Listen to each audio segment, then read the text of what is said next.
Allora, buongiorno, quando non hai gli attrezzi per lavorare te li costruisci.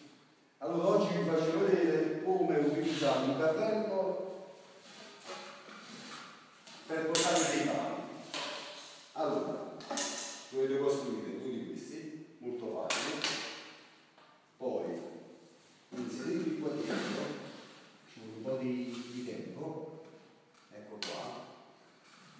Dopodiché infilate nei blocchi che avete costruito prima.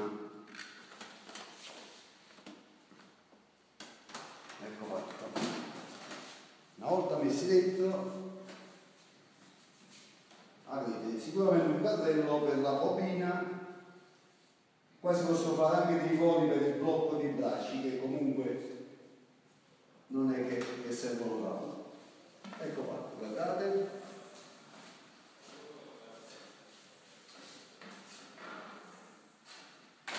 Così avete sempre un cavo libero. E una volta finito il lavoro si può anche riavvolgere comodamente.